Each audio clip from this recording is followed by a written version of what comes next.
সন্দীপ হিসাবে এখানে একটা ঐতিহ্য আছে, এরা ধর্মপ্রাণ আগের থেকে। ইতিহাসে এটাও পাওয়া যায়, এক জায়গায় আছে যে আদম আলাইহিস সালাম সন্দীপে নামছে প্রথম। সরমদ্বীপ বলে এটাকে, সন্দীপ বলি আমরা, এটার নাম সরমদ্বীপ। এই দ্বীপে নামছেন, এটাও একমতে আছে। 3 জায়গায় ওনাদের খালি আমরা পায়ের দাগ রাখতে পারি না, বাঙ্গল ছিল বিদায়। শ্রীলঙ্কার ওরা পায়ের দাগ রেখা দিছে, পাহাড়ের উপরে ভাঙ্গে না, এই জন্য ওটা দেখাইতে পেরেছে। আমরাও যদি পায়ের দাগ রাখতে পারতাম, ওরা সন্দীপ তো ভাঙ্গল ছিল, চতুর্দিকে ভাঙে। বিশাল সন্দীপ আজকে ছোট হয়ে গেছে, হয়তো পায়ের দাগও বিলীন হয়ে গেছে।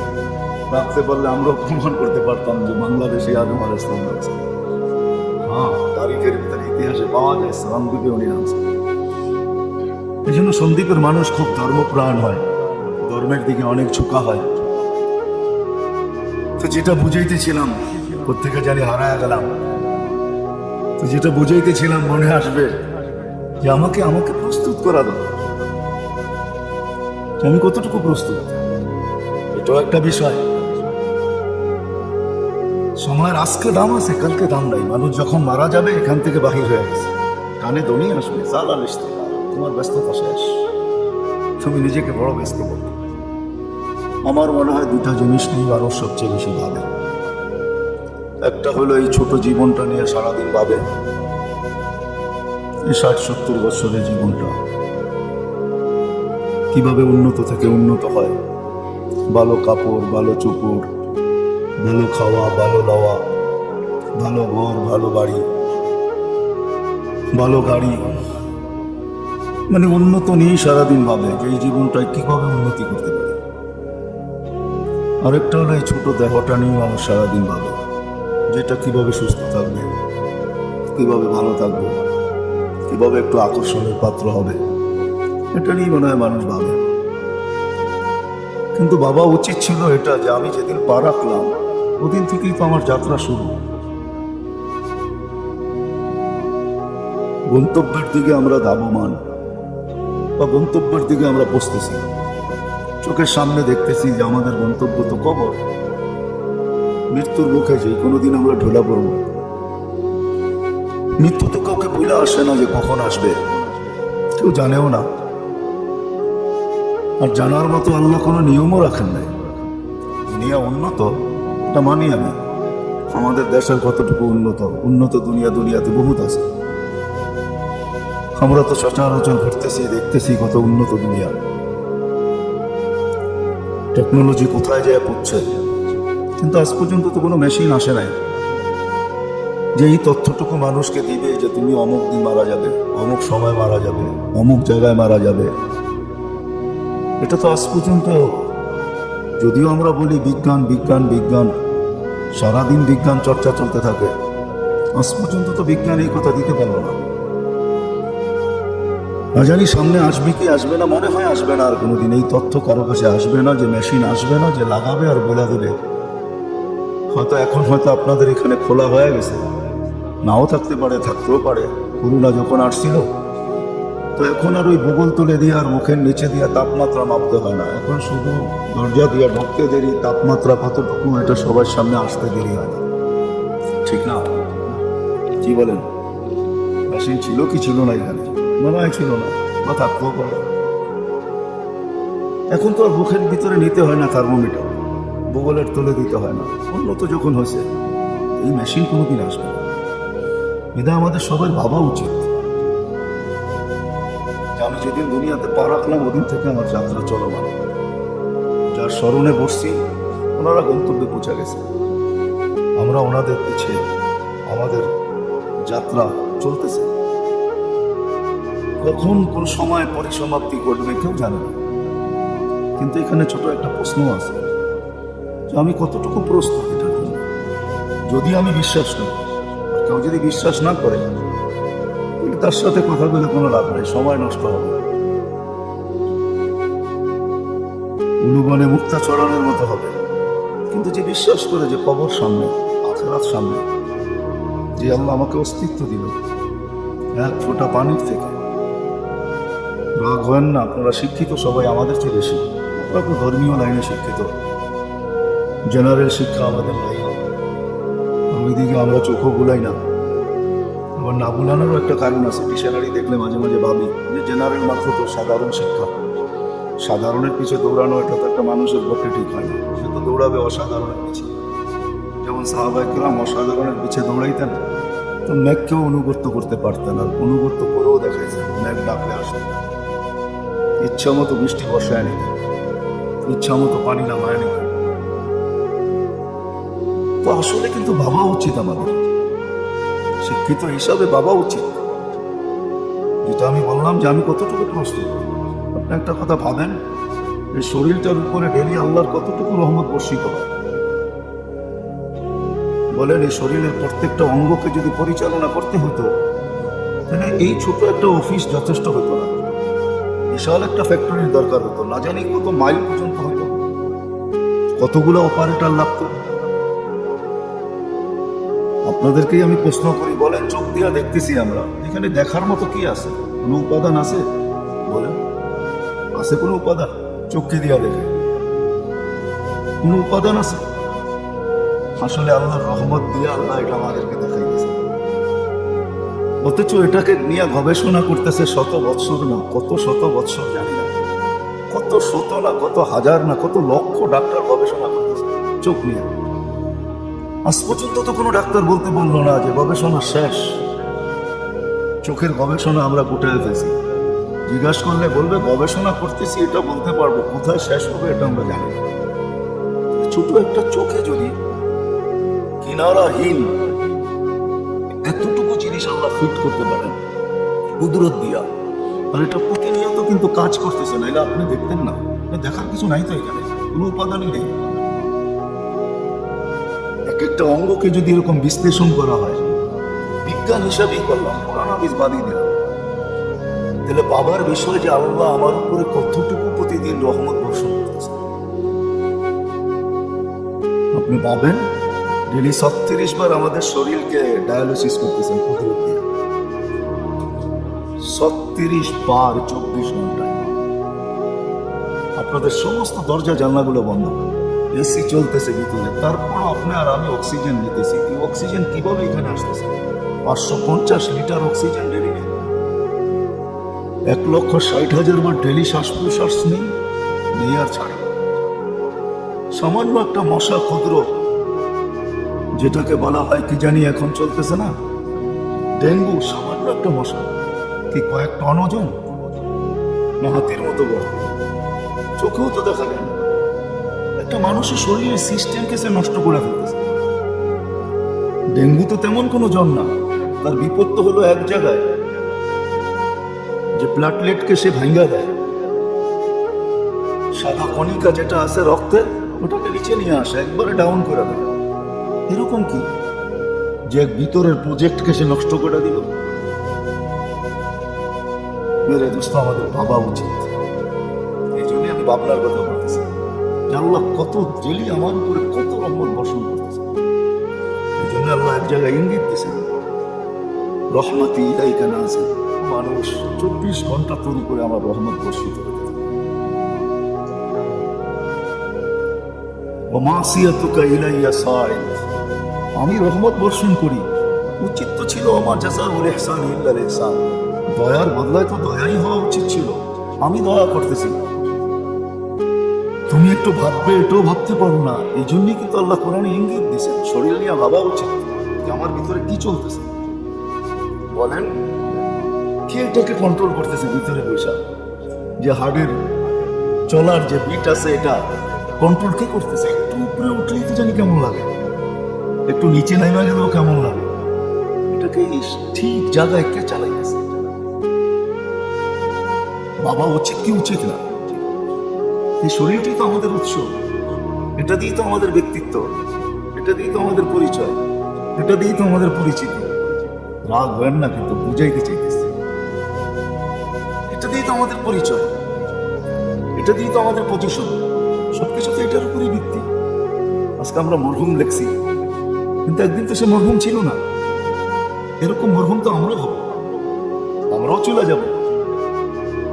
কিন্তু প্রশ্ন ওইখানে যে আমি কতটুকু প্রস্তুত, আমার প্রস্তুতি কতটুকু, আমি ব্যবহার করতেছি কতটুকু, দিতেছি কতটুকু। আল্লাহ কোরআনে এক জায়গায়, যদি ওলামায়ে কেরাম তর্জমা করবে অন্যটা, আমার কাছে তর্জমা আরেকটা। হুজুর বসা আছে তারপরে বলতেছে আপনারাও তর্জমা করবেন, ফাবিআইয়ি আলাইহি রাব্বিকুমা তুকাজ্জিবান। আমি আল্লাহর কোন কোন নিয়ামতকে অস্বীকার করব? তার আরেকটা তর্জমা আছে। তার আরেকটা তর্জমা হলো যে আমি তো তোমার জন্য এটা এটা করছি, তুমি আমার জন্য কি করছো? আমি তো তোমার জন্য সমুদ্রের নিচে পর্যন্ত প্রবল পাথর তৈরি করছি, সমুদ্রের নিচে মুক্তা তৈরি করছি, এটা করছি, এটা করছি, এটা করছি, এটা করছি, বলো তুমি আমার জন্য কি করছো? বাবা কিন্তু উচিত আমাদের, আমরা যাত্রী দুনিয়ার কোনো, যদিও আমাদের ব্রেন আমাদেরকে ধোকা দিতেছে, রাগ হয় না, আমাদের ব্রেন কিন্তু আমাদেরকে ধোকা দেয়, আমাদের মন আমাদেরকে ধোকা দেয়, আমাদের বিবেক আমাদেরকে ধোকা দেয়, আমাদের বুদ্ধি কিন্তু আমাদেরকে ধোকা দিতেছে, এমনকি আমাদের বিদ্যাও আমাদেরকে ধোকা দেয়। এই জন্য মাঝে মাঝে দেখি আর হাসি যে একটা মানুষ আল্লাহর দেওয়া বাকশক্তি দিয়া মিডিয়ায় কথা বলতেছে আর আল্লাহর বিরুদ্ধে বলতেছে, বলে তো বলে কি করে? ওকে যদি প্রশ্ন করা হয় বাকশক্তি কে দিল তোমাকে, সে যদি আল্লাহকে স্বীকার করে তো বলবে আল্লাহ দিল, আল্লাহ দিছেন। তাকে যদি প্রশ্ন করা হয় আল্লাহ দিল, আল্লাহর বিরুদ্ধে বলো, এটা তোমার বিচারে বলো ঠিক আছে কিনা, মানুষের বিচার। এই জন্যই আল্লাহ কোরআনে বলছেন ওমা জাযাউল ইহসান ইল্লাল ইহসান আহসিন কামা আহসানাল্লাহু ইলাইক। কথা লম্বা করলে অনেক লম্বা হয়ে গেল। এই জন্য আমরা কিন্তু যাত্রী, যেদিন থেকে পড়া সেদিন থেকে আমাদের যাত্রা চলমান। যে কোনো মুহূর্তে আমরা গন্তব্যে পৌঁছতে পারি। আমাদের যারা দুনিয়ার থেকে চলে গেছেন, ওনারা পৌঁছে গেছে, আমরা ওনাদের পিছিয়ে আছি, আমরাও যে কোনো মুহূর্তে চলে যেতে পারি। কিন্তু প্রশ্নের বিষয় হলো আমরা কতটুকু প্রস্তুত, এটা তো হলো একটা বিষয়। দ্বিতীয় বিষয় হলো আমরা যে আল্লাহর দেহটা, আল্লাহর দেওয়া দেহটাকে ব্যবহার করতেছি, এটার উপরে যে 24 ঘন্টা রহমত নাযিল হতেছে, যার দ্বারা এটা পরিচালিত, যার দ্বারা এটা পরিচালিত। আপনি যদি বলবেন হার্ট চলে বাল্ব দিয়া, আমি আপনাদেরকে প্রশ্ন করবো, বলেন বাল্ব চলে কি দিয়ে? ডব্লিউএইচওর কাছে এটা কোনো জবাব নেই, বাল্ব কি দিয়ে চলে। হ্যাঁ, এটা ডব্লিউএইচও বলবে যে হার্ট চলে বাল্ব দিয়ে, বাল্ব ঠিক তো হার্ট। কিন্তু যদি আমি প্রশ্ন করি ডব্লিউএইচওকে বাল্ব কি দিয়ে চলে, তো আর জবাব দিতে পারবে না, ওইখানে চুপ। আমাদের কাছে জবাব আছে, পুরাটাই কুদরত দিয়ে চলে, আল্লাহ কুদরত দিয়ে চলে, আল্লাহ রহমত দিয়ে চলে, এদের কাছে জবাব নেই। কিডনি কয়েক টন ওজন না, হ্যাঁ একটু নাম্বার নিচে নাই না গেলে ডায়ালিসিস। আজ পর্যন্ত কয়জন ডায়ালিসিস করে সুস্থতা পেয়েছে বলে? ডাক্তাররা তো বলে ডায়ালিসিস মানে কোনো মতে টিকায় রাখা, টিকবে না, এটাই সত্য। কিন্তু আল্লাহ ডেলি কুদরত দিয়ে আমাদেরকে 36 বার ডায়ালিসিস করে। এই দেহটা চলে কুদরত দিয়ে চালাইতেছেন, এটার এক একটা সিস্টেম। এই জন্যই তো প্রত্যেক অঙ্গের ডাক্তার ভিন্ন, এরা গবেষণা করতে করতে অনেকের চুল পড়ে গেছে। আমি নাম বলি, যে দেখেন মাথায় চুল নাই, 2-4 জনের নামও তো আমাদের জানা আছে, যা দেখেন ওদের ওইখানে মাথায় চুল নাই, আর থাকলেও 2-4টা পাইতে গেছে, কাঁচা নাই একজনের। সারাদিন ভাবে, সারাদিন ভাবে, তারপরও কোনো কিনারা করতে পারতেছে না, ছোট একটা অঙ্গ। কিন্তু আমাদের সুস্থ আছি রহমত দিয়ে আমরা চালাইতেছি। এই জন্য বাবা উচিত যে এই রহমতের বিপরীতে আমি আল্লাহকে কতটুকু নিতেছি। সারাদিনই তো নিতেছি, সারাদিন আমি শ্রম নিতেছি, কান দিয়া শুনতেছি, এটাও শ্রম নেওয়া, চোখ দিয়া দেখা, এটাও শ্রম নেওয়া, মুখ দিয়া বলা, এটাও শ্রম নেওয়া। আমি তাকে খাটাইতেছি, শ্রম নিতেছি, ব্রেন দিয়া ভাবতেছি, তো আমি শ্রম নিতেছি, এটা আল্লাহর দেওয়া জিনিস। কিন্তু আমি আল্লাহকে কতটুকু নিতেছি? মানুষ হিসাবে এটা ভাবা উচিত, সৃষ্টি সেরা হিসাবে ভাবা উচিত। ভাবনা ক্ষমতা আছে বিদায় ভাবা উচিত, বিবেক বুদ্ধি বিদ্যা আছে বিদায় ভাবা উচিত। যে ভাববে কসম খোদার এখানে তো থাকা যাবে না, চলে যাবে, কিন্তু বুঝায় যেতে হবে। বলবেন এখানে ঝামেলা, ওইখানে যায় বুঝাবো না, এটা নির্ধারণই করেন না। দুনিয়া মাজরাত আখেরাতকে গুছানোর জায়গা দুনিয়া আমরা নির্ধারণ করছি। এটা অফিস, ফ্যাক্টরি না, যদিও বিরাট প্রতিষ্ঠানের হেড অফিস, কিন্তু ফ্যাক্টরির সব কর্ম এখানে হয়, কিন্তু ফ্যাক্টরি এখানে না। ফ্যাক্টরি তো কাজে, কি বলেন? ফ্যাক্টরি ছাদে নিয়ে আসেন হবে? ক্ষেত্র আখেরাত গুছানোর ক্ষেত্রই দুনিয়া। সময় ওইখানে পাওয়া যাবে, কিন্তু ওটা ক্ষেত্র না, ক্ষেত্র দুনিয়া। আপনি বলবেন সময় নাই, সময় নাই বিদায়ী তো মূল্য এত বেশি। যে জিনিসের শর্টেজ যখন হয় মূল্য বাড়ে, না বাড়ে না? কি বলেন? কয়েকদিন আগেও তো বাড়ছিল কিছু জিনিসের মূল্য, ঠিক না? বেগুনের মূল্য বাড়ছে, পেঁয়াজের মূল্য বাড়ছে, কেন? সব মূল্য বাড়ছে, এই জন্য তো আজকে মূল্য বেশি। সময় নাই এই জন্য তো মূল্য। কেমন মূল্য আপনি পাবেন? সময় নাই এই জন্যই তো আজকে মূল্য। সুবহানাল্লাহ বলতে দেরি সৌরজগতের অর্ধেক জায়গা নাকি তারা পুরো হইতে দেরি, পরিপূর্ণ হয়ে যায়। আজকে নেই, দাম আছে, এই জন্য তো মূল্য বড় হয়ে গেছে। সময় নেই।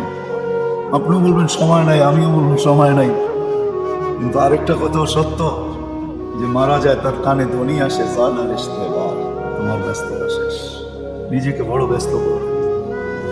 অনেকে বলে আলহামদুলিল্লাহ আপনাদের মালিক ধার্মিক মানুষ, ধর্ম সম্বন্ধে ভালো জ্ঞান রাখেন, সন্দীপের মানুষ, সন্দীপের ইতিহাস সম্বন্ধে তো আপনাদের জানা নাই।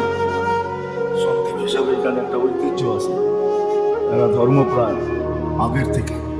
ইতিহাসে এটাও পাওয়া যায়, এক জায়গায় আছে যে আদম আলাইহিস সালাম সন্দীপে নামছেন প্রথম। সারামদ্বীপ বলে এটা, সন্দীপ বলি আমরা, এটার নাম সারামদ্বীপ। এই দ্বীপে নামছেন, এটা একমতে আছে। 3 জায়গায় ওনাদের খালি আমরা পায়ের দাগ রাখতে পারি না, বাঙ্গল শিলবিনা। শ্রীলঙ্কার ওরা পায়ের দাগ রেখা দিছে, পাহাড়ের উপরে ভাঙ্গে না, এই জন্য ওটা দেখাইতে পারতেছে। আমরাও যদি পায়ের দাগ রাখতে পারতাম, ওনার সন্দীপ তো ভাঙ্গনশীল, চতুর্দিক দিয়ে ভাঙে। বিশাল সন্দীপ আজকে ছোট হয়ে গেছে, হয়তো পায়ের দাগও বিলীন হয়ে গেছে। রাখতে পারলে আমরাও প্রমাণ করতে পারতাম যে বাংলাদেশে আদম আলাইহিস সালাম নামছে।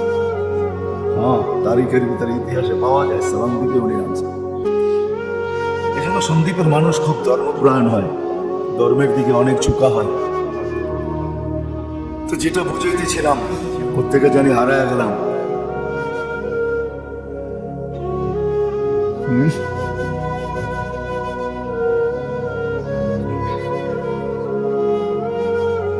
তো যেটা বুঝাইতেছিলাম মনে আসবে যে আমাকে প্রস্তুত করা দরকার, যে আমি কতটুকু প্রস্তুত, এটাও একটা বিষয়। সময়ের আজকে দাম আছে, কালকে দাম নাই। মানুষ যখন মারা যাবে এখান থেকে বাহির হয়ে গেছে, কানে ধ্বনি আসবে, তোমার ব্যস্ততা শেষ। তুমি নিজেকে বড় ব্যস্ত করো। আজকে আমরাও বলি আমরা ব্যস্ত, সময় নাই, কিন্তু আজকে সময়ের দাম আছে। শর্ট বিদায়ী দাম অনেক, সময়ের অনেক দাম, এই জন্য আল্লাহ দাম দিতে চাইতেছে। নাহলে আপনি মনে করেন হাদিস পর্যালোচনা করলে দেখা যায় পড়বো 5 ওয়াক্ত, পাবো 50 ওয়াক্ত। নামাজ কয় ওয়াক্ত পড়া, সওয়াব কত ওয়াক্তের? 50 ওয়াক্তের সওয়াব। 5 ওয়াক্ত পড়বো, 50 ওয়াক্তের সওয়াব। আজকে দাম অনেক। আপনি ভাবেন রমজানের এক রাত্র 83 বছর, এক রাত্র 83 বছর না, লাইলাতুল কদর 83 বছর। আজকে দাম অনেক। এই জন্যই আমাদের ভাবা উচিত, 2টা বিষয় সবচেয়ে বেশি ভাবা উচিত। একটা আমার যাত্রা চলমান, আমি প্রস্তুত কতটুকু, আরেকটা আমি মালিকের ব্যবহার করি কতটুকু, মালিককে দেই কতটুকু। মালিক বলতে আল্লাহ, আল্লাহর কতটুকু ব্যবহার করি, তাইলেই সে মানুষ। নইলে আরেকটা শব্দ কোরআনে আছে, যদিও অস্তিত্ব মানুষ হিসাবে, তো আল্লাহই বলতেছেন উলাইকা কাল আনআম। মানুষ হিসাবে অস্তিত্ব নিল তো বটে, কিন্তু না জানি কবে জানোয়ার হয়ে গেল। আর জানোয়ার হলে তো হলো বা কি করে, এটাই কোরআন বুঝাইতে চাইতেছেন। উলাইকা কাল আনআমের অর্থই এটা, যে অস্তিত্ব তো দিলাম মানুষ হিসাবে, কিন্তু জানোয়ার হলো কি করে? যখন এই 2 জিনিসের ভাবনা মানুষের ভিতরে না থাকে, এটা যখন স্বীকারোক্তি না দেয়, এটা নিয়ে যখন না ভাবে যে আল্লাহ আমাকে ডেলি কতটুকু দিতেছে। বলেন 550 লিটার অক্সিজেন ডেলি নেই আমরা, কতটুকু আল্লাহ দেন? এই অফিসের কেউ আছে যে ডেলি 550 বার আল্লাহ বলে? না আমার সমাজে কেউ আছে? কেউ নেই আমার সমাজে। পুরো আমার জাতির ভিতরে মনে হয় 2-4 জন হবে কিনা সন্দেহ আমার, যে ডেলি 550 বার আল্লাহ বলে। যে আল্লাহ 550 লিটার অক্সিজেন নেই, বিনিময় যদিও তুমি নাও না, কিন্তু মানবতার খাতির এটাই। মানুষ হিসাবে, মানবতা হিসাবে আমার মন বলে 550 বার আল্লাহ বলা যায়। আমি আজকের থেকে 550 বার আল্লাহ বলব। এরকম পুরো যে শরীরটা নিয়েই দেখেন না, কিভাবে এটা পরিচালিত হচ্ছে? আছে কোনো মেশিন? বলেন আপনারা, আপনারা তো সারাদিনই মেশিন নিয়ে ভাবেন। আছে কোনো মেশিন আমাদের খাদ্যের থেকে যতগুলো উপাদান আমাদের শরীরের প্রয়োজন ওটাকে বাহির করে যতটুকু মাত্রায় প্রয়োজন অতটুকু রাখবে, বাকিটুকু বাহির করে দিবে? এরকম কোনো মেশিন কি আছে যে খাদ্যের থেকে উপাদান ছাইটা বাহির করবে? বলেন, আছে কোনো মেশিন দুনিয়াতে যে মা খাবে আর দুধ ভরা যাবে সিনা? ওই খাদ্যের থেকে দুধ বাহির করতে পারবে? এই যে আমাদের ভিতরে প্রজেক্ট গুলা চলতেছে, এক একটা ভিন্ন ভিন্ন ভিন্ন ভিন্ন ভিন্ন ভিন্ন ভাবে চলতেছে, কি চালাইতেছে? সারাদিন আল্লাহ আমাদের উপরে কত রহমত করতেছে, কত দয়া করতেছে। সারা দিনের ভিতরে আমি কতটুকু দিই? আমরা বললেই আপনারা বলবেন মিথ্যেবাজি বকিস নে আর খবরদার। বলতে পারেন যে হুজুর গো কাজ কি, এটাই তো বলবে। হয়তো কেউ কেউ বলে মিথ্যেবাজি বকিস নে আর খবরদার, এগুলো সবই মিথ্যা। না না না, আল্লাহ রসুল দিয়ে খাই সব। হ্যাঁ, আজকে স্বাধীনতা দিয়েছেন, বাক শক্তির স্বাধীনতা আছে। দুনিয়া থাকুক আর না থাকুক আল্লাহ দিয়েছেন। এই জন্য মানুষ আল্লাহর বিরুদ্ধে বলেও হাঁটতে পারে, চলতে পারে, ফিরতে পারে, ঘুরতে পারে। আল্লাহ বলে আজকে তোমাকে স্বাধীনতা দিয়েছে। আর এটাও বলে দিয়েছেন একদিন আসবে যেদিন আমরা স্বাধীনতা হরণ করবো, কাউকে কথা বলতে দিব না। হ্যাঁ, যাকে অনুমতি দিব সেই বলবে। আবার ওইখানে একটা শর্ত লাগাই আছেন, সওয়াব, ওই দিন তুমি সত্য বলতে বাধ্য হবে। আজকে হয়তো তুমি এদিক ওদিক বলো, 9-6 বলো, কিন্তু ওই দিন বলার সুযোগ হবে, ওই দিন সত্য বলতে হবে। এই জন্য আরেক হাদিসে কুদসির ভিতরে আল্লাহ নিজে বলছেন, কুলতু ফাসামিআতু, দুনিয়াতে তুমি খুব বলছো, আমি শুনছি। আল্লাহ শোনে না? আকরাবু মিন হাবলিল ওয়ারিদ, আল্লাহ আমাদের রগের চেয়েও আমাদের কাছে। হুয়া মাআকুম আইনামা কুনতুম, আপনার আমি ভাবি আল্লাহ অনেক দূরে আরশে বসে আছে। দুনিয়া যদি আপনাদের মালিককে সৌদি আরবে বসে এখানে মনিটরিং করতে পারে না? না পারে না। কে অফিসে আসলো, কে গেল, কে কখন আসলো, কে কখন আসলো না। মনে আপনাদের এখানেও সিস্টেম আছে, ফিঙ্গার দিয়ে ঢুকতে হয়, ঠিক না? জানি না ফিঙ্গার সিস্টেম আছে কিনা এখানে। কি বলেন, আছে ফিঙ্গার সিস্টেম? মনে হয় নাই, কিন্তু আছে, অনেক অফিসে আছে, ফিঙ্গার দিয়ে ঢুকতে হয়। কেন? ফিঙ্গারে বলে দেয় যে কে ঢুকলো, কখন ঢুকলো, কোন সময় ঢুকলো, ঢোকার কথা কখন ছিল, কখন ঢুকতেছে। এটা ওইখানে বসেও দেখা যায়। মানুষ যদি প্রযুক্তি ফিট করতে পারে, তাহলে মালিকুল বলুক যে এই সমগ্র জগৎটাকে বানাইলো, রফা আসামা বিগাইরি আমাক, ফুটি ছাড়া আকাশকে দাঁড় করাইলো। ওই আল্লাহ কি পারে না প্রযুক্তি ফিট করতে? আল্লাহ দেখতেছেন। আমরা হয়তো ভাবতেছি আল্লাহ শুনে পত্রিকা। আবার অনেকে ভাবে এত কিছু যদি হুজুররা বলে হইতোই, তাহলে তো আল্লাহ কিছু দেখাইতেন। আর কত দেখাবে? ছোট একটা ভাইরাস, ছোট একটা জীবাণু, করোনার মতো। সারা দুনিয়াটাকে জিরুর নিচে নামায়া দিছে। সারা দুনিয়ালারা 2020-এ বলতেছে আমাদের বিদ্যা, বুদ্ধি, টেকনোলজি সব ফেল।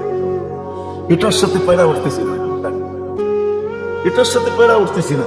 তো আল্লাহ তো দেখাইলেন করোনা ভাইরাস কি কয়েক টন ওজনের ছিল নাকি? না, এটা হাতির মতো পালে পালে নামছে, আর যেই দেশে গেছে তো খবরও জানে না কার সাথে গেছে, কার গায়ে লেগে গেছে। টিকিট দিয়ে অবশ্যই সে আমেরিকাতে গেছে, ভিসা নিয়ে গেছে, কিন্তু করোনা ভাইরাস তার সাথে সবকিছু ছাড়া গেছে, ওর কোনো খরচ হয় না। আল্লাহ তো মাঝে মাঝে দেখায় আল্লাহ কি করতে পারে। আবার বিষয় অনেকে হয়তো ভাবে আল্লাহ কিছু করে না কেন, থাকলে তো করতে নেই, অনেকে ভাবে। আবার অনেকে বলেও এখন আর ধান নাই, আগে শুনছিলাম ধার ছিল, এখন আর ধান নাই, ধার শেষ হয়ে গেছে। সত্য এটা না, বেড়ে দোস্ত, এটা ধোঁকা। আল্লাহ আগে যেমন ছিলেন এখনো তেমনই আছে, যদিও মাঝে মাঝে দেখান, কিন্তু আমরা ভাবি না, আমরা বুঝতে চেষ্টা করি না। সত্য এটাই, আল্লাহ যেটা বলছেন ওটাই সত্য। আল্লাহ বলছে এখন শুধু আমি সইতেছি, না বেরুন কাইফা তা'মালুন, তুমি করো কি আমি শুধু দেখতেছি। কেন? আমি রহমান আর দুনিয়া ও রহিমা। আল্লাহ দুনিয়ার জন্য রহমান, দুনিয়ার জন্য রহিম, আর আখেরাতের জন্য শুধু রহিম। আখেরাতে আল্লাহ রহমান না, আখেরাতে শুধু রহিম। আল্লাহ বলে আমি দেখতেছি। আর এটারও একটা কারণ আছে, কেন আল্লাহর পরিধির বাহিরে তো কারো যাওয়ার কোনো সুযোগ নাই। আল্লাহর পরিধির বাহিরে চলে যাবে আইনাল মাফার, এই জন্য কোরআন বোঝাইছে কোথায় বাইরে যাবে তুমি, আমার পরিধির বাহিরে যাওয়ার কোনো সুযোগ তোমার নেই। কেন? সব জায়গায় আমার রাজত্ব, লিল্লাহি মুলকুস সামাওয়াতি ওয়াল আরদ, আকাশ জমিনের রাজত্ব আমার। যদিও তোমরা কামড়াকামড়ি করতেছ, কিন্তু বাস্তবে এটা আমারই। একদিন আল্লাহ জিজ্ঞাসা করবে চিৎকার দিয়ে, লিমানিল মুলকুল ইয়াউম, তো কেউ জবাব দিবে না, তো আল্লাহই জবাব দিবেন, লিল্লাহিল ওয়াহিদিল কাহ্হার। ওই দিন শূন্য যখন হবে, কেউ থাকবে না, তখন আল্লাহ জিজ্ঞাসা করবে লিমানিল মুলকুল ইয়াউম, বলো আজকে রাজত্ব কোথায়? সবাইকে আমি গুছায় নিয়ে আসছি, উঠায় নিয়ে আসছি। সত্য এটাই। এই জন্য আসেন আমরা ভাবি, যার স্মরণে আমরা বসছি, মৃত্যু মানুষকে এগুলোই স্মরণ করায়, আর মৃত্যু লগ্নে এগুলোই স্মরণ করা উচিত যে আমরাও যাত্রী, কিন্তু আমার প্রস্তুতি কতটুকু। সারাদিন আল্লাহ আমাকে কতটুকু দেয়, আমার উপরে দয়া কতটুকু করেন, আমার উপরে মেহেরবানি আল্লাহ কতটুকু করেন, আর আমি তার বিপরীতে কতটুকু করি, কতটুকু আমি আল্লাহকে দিই। আল্লাহ যে সারা দিন আমার উপরে দয়ার বৃষ্টি বর্ষণ করতেছেন, তার বিপরীতে আমি আল্লাহকে কতটুকু দিতেছি। রাগ হয়ে যান না আপনারা, শ্রম তো এই অফিসে দেন, মাসের শেষে বেতনও গোনা গোনা নেন, ঠিক না? আর চুক্তিও আপনার আছে, আমি শ্রম দিই, মেধা দিই, বেতন দিব না কেন? কিন্তু আমি যদি প্রশ্ন করি আল্লাহটা কতটুকু আমি ডেলিভার করি, আর আল্লাহকে কতটুকু দিই, আমি তো 2-4-5টা দেখাইলাম, আরো দেখানো যায়, আরো দেখানো যায়। সারা দিন এটা নিয়ে বিশ্লেষণ করা যায়। আমাদের ডক্টর এসআর খান সাহেব ছিলেন কিনা জানি না, সর্বপ্রথম যিনি বাংলাদেশে হার্ট ওপেন সার্জারি নিয়ে আসেন। এর আগে বাংলাদেশে হার্ট ওপেন সার্জারি ছিল না। উনি যদিও তাবলিগের লোক, কুষ্টিয়া ওনার বাড়ি, এখন থাকেনও কুষ্টিয়া, গুলশানও আছে, কিন্তু গুলশানে এখন থাকেন না, থাকেন কুষ্টিয়া শহরেই, উনি ওখানেই প্র্যাকটিস করেন। তো উনি একদিন বলতেছিল যে মুফতি সাহেব, এক আঙ্গুলের ভিতরে আল্লাহ যে কুদরত ফিট করছে, এটা যদি বর্ণনা করা হয় তো আমার এসআর খানের ছোট একটা জীবন যথেষ্ট হবে। এক আঙ্গুলের ভিতরে আল্লাহ যে কুদরত ফিট করছে, এই জন্য দুটা কথাই কিন্তু আমার মেইন উদ্দেশ্য, যে আমরা যেদিন পা রাখছি ওই দিন থেকে আমাদের যাত্রা চলে না, আমরা গন্তব্যে পৌঁছবই পৌঁছব। কিন্তু আমার বাবা উচিত সৃষ্টির সেরা হিসাবে ভাবনা ক্ষমতা আছে বিদায়, যে আমি কতটুকু প্রস্তুত, কতটুকু আমি প্রস্তুতি নিলাম। কেন ওইখানে কেউ কারো দিকে তাকাবে না, ওইখানে খবর নেওয়াও যায় না, দেওয়াও যায় না। হয়তো আমরা দোয়ার জন্য একত্রিত হয়েছি, এটুকুই আমাদের দায়িত্ব, কিন্তু এখানে খবর নেওয়ার মতো কোনো সুযোগ আমাদের কাছে নেই। খবর নেওয়া যাবে না, আমাদের খবর ওইখানে পৌঁছানো যাবে। আর দ্বিতীয় হলো, ডেলি আল্লাহ আমাকে কতটুকু দয়া করতেছে, কতটুকু রহমত দর্শন করতেছে, আর তার বিনিময়ে আমি আল্লাহকে কতটুকু দিতেছি, কতটুকু আল্লাহ প্রাপ্ত। এই আল্লাহর দয়ার ঋণ বা আল্লাহর দয়ার মজদুরি, আমাদের দেশে বলে না মজদুর, বদলা, গ্রাম দেশে বদিলা বলে, কোনো জায়গায় বদিলা বলে, আপনাদের গ্রামে বলে কিনা জানি না, অনেক গ্রামে বদিলা বলে। বদিলা বোঝেন? যে শ্রম দিব বিকালে বদলা পাবে, টাকা পাবে, যারা শ্রম। আমি কতটুকু আল্লাহ বদলা দিলাম, আল্লাহ যে ডেলি আমার উপর রহমত করতেছে, আমার চোখে, আমার কানে, আমার মুখে, আমার দিলে, আমার ব্যামাকে, আমার এই বডিটা পরিচালনা করার ভিতরে রক্ত একদিকে চলতেছে, আর অনেক কিছু তৈরি হইতেছে। এই যে এক মেশিন ভিতরে, আমি এক মেশিন, আমার ভিতরে আরেকটা মেশিনের জগৎ, প্রত্যেকটা ভিন্ন ভিন্ন, আলাদা আলাদা। এই যে আল্লাহ পরিচালনা করতেছেন, এটার জন্য আমি কতটুকু বিনিময় দিতেছি ভাবা উচিত। ভাবলেই কিন্তু রাস্তা বাহির হবে, রাস্তা বাহির হবে না, নাহলে আমরা হারানো আছি, হারানোই থেকে যাবে। যদিও শব্দটা আপনাদের কাছে কঠিন মনে হবে, আমরা কিন্তু হারানো আছি, সবাই হারায় গেছে, সবকিছু পাওয়ার পরে হারায় গেছে। এখন আল্লাহ শব্দটাও শুনতে মনে চায় না। অনেকে আছে আল্লাহ শব্দটা শুনতে মন চায়, শোনে না, অ্যালার্জি হয়। এত আল্লাহ আল্লাহ বলার কি দরকার, এত রসুল রসুল বলার দরকার কি, এত ইসলাম ইসলাম বলার দরকার কি, এত দিন দিন বলার দরকারটা কি? অনেকের অ্যালার্জি আছে, আবার অনেকের অ্যালার্জি নাই, খুব ভালো লাগে, দুটাই আছে। এই জন্য আল্লাহ কতটুকু দিতেছে, আমি কতটুকু দিতেছি, এটাই আল্লাহ আসতে দাও দিন, আমরাও তোমার কাছ থেকে হিসাব নেব যে তুমি কতটুকু করে আসছো। আজকে হয়তো আল্লাহ কিছু বলে না, এটা আমি আগেই বলছি। আজকে আল্লাহ মানুষকে 5টা স্বাধীনতা দিয়েছেন, কিচ্ছু বলেন। একটা হলো শিক্ষাগত স্বাধীনতা আল্লাহ মানুষকে দিয়েছেন। নাহলে আপনি ভাবেন কি যে আল্লাহ খুঁটি ছাড়া আকাশ দাঁড় করে রাখতে পারে? সৌরজগৎ পড়া দেখেন কি দাঁড় করে আছে, খুঁটি ছাড়া দাঁড়ানো আছে, একটা না 7টা। প্রত্যেকটা একরকম বর্ণনা। প্রথমটা দ্বিতীয়টার সামনে বাংলাদেশে ওয়ার্ল্ড কাপ ফুটবল খেলার মতো কোনো স্টেডিয়াম নেই। আছে নাকি? আপনাদের ঢাকা স্টেডিয়ামে খেলতে পারবে, না চিটাগাং স্টেডিয়ামে, না মিরপুর স্টেডিয়ামে? বাংলাদেশে ওয়ার্ল্ড কাপ খেলার মতো কোনো স্টেডিয়াম নেই। ওয়ার্ল্ড কাপ কেন, এর চেয়ে বড় কোনো স্টেডিয়াম নিয়ে ফুটবলটা মধ্যখানে রাখেন। স্টেডিয়ামের সামনে ফুটবলটা যেরকম ছোট, প্রথম আকাশটা দ্বিতীয়টার সামনে এরকম ছোট, দ্বিতীয়টা তৃতীয়র সামনে এরকম ছোট, প্রত্যেকটা আরেকটার সামনে এরকম ছোট। আল্লাহ হুকুম দ্বারা দ্বারা করে আছে। তারপরে দেখেন সৌরজগৎ, সৌরজগৎ দেখেন, পড়েন, দেখেন সৌরজগৎ। আমরা যে নামাজ পড়ি আল্লাহু আকবার বলি, আসলে তো আমরা জানি না কত বড় আল্লাহর সামনে ঝুঁকার অনুমতি দিয়েছে। আপনারা আমাকে অনুমতি না দিলে এই অফিসে ঢুকা আমার হতো না, হতো নাকি? নিচে কতগুলো গার্ড দাঁড়ানো দেখলাম, এরা তো বলতো আপনি কে, চিনিই না আপনারা, এখানে ঢুকার অনুমতি নেই আপনার। আল্লাহ যে আপনাকে আমাকে আসরের সময় ঢুকতে দিলেন, কত বড় আল্লাহ, আল্লাহু আকবার তো জানি না। এই জন্য সৌরজগৎ পড়া উচিত, বিজ্ঞান পড়া উচিত, সৌরজগৎ পড়া উচিত, যে কত বড় আল্লাহর সামনে ঝুঁকার অধিকার আছে। যদিও আমি পড়াইতে বসি, আল্লাহ দিচ্ছেন শিক্ষাগত স্বাধীনতা, তাহলে আল্লাহ বলতেন বাধ্য করতে পারি, এর বাহিরে এক অক্ষর শিখবে না। পেশাগত স্বাধীনতা, শিক্ষাগত স্বাধীনতা, পেশাগত স্বাধীনতা, মত আদর্শগত স্বাধীনতা। এই জন্য আপনার আমি ভাবতে পারি, যা খুশি তা ভাবতে পারি। আল্লাহ যদি স্বাধীনতা না দিতেন, ভাবনা ক্ষমতা কে দিছে? কার দেওয়া বলেন? এটা কে দিছে? পাগল তো ভাবতে পারে না। আপনাকে ভাবনা ক্ষমতা কে দিছে? আল্লাহ দিছে। আর আপনারা আল্লাহর বিরুদ্ধে ভাববেন? কি বলেন, এটা কি পসিবল? সম্ভব? ওই আল্লাহ যে 99টা পদের মালিক, এক একটা সিফত দেখেন না, পর্যালোচনা করেন, যা শুরু হয় শেষ হয়। চতুর্থ স্বাধীনতা দিয়েছেন আল্লাহ, সমর্থ থাকলে দুনিয়ার চেয়ে কোথাও বাস করতে। সমর্থ থাকতে হবে। আপনার যদি ফ্যামিলি ভিসা হয়ে যায়, আপনি বাংলাদেশে সিএনজি চালান না কি চালান, এটা দেখার বিষয় না। আমেরিকার ফ্যামিলি ভিসা হয়ে গেছে, পরের দিন টিকিট কাটেন, তার পরের দিন আমেরিকায়, নিউ ইয়র্কে নাইমা আপনার তবলা বাজাইতে পারেন যে আমি আমেরিকায় চলে আসছি। ক্রেডিট কার্ড আপনার হাতেও আসতে পারে, সমর্থ আছে, হয়ে গেছে, দুনিয়ার যে কোথাও বাস করতে পারে। আর পঞ্চম স্বাধীনতা দিয়েছেন, মৃত্যু পর্যন্ত ইচ্ছা করলে যেমন খুশি তেমন চলতে পারো। যেমন ছোটবেলায় আমরা স্কুলে দেখছি, খেলার পর্বর ভিতরে একটা পর্ব ছিল, যেমন খুশি তেমন সাজো। আল্লাহ বলে মৃত্যু পর্যন্ত শাস্তে পারো, এই পাঁচটাই স্বাধীন। এই জন্য কার হিসাবে চলে আসছে, আমারও সময় শেষ। এই জন্য বলতেছি, দুটা জিনিসই ভাবেন যে আমরা প্রস্তুতি কতটুকু।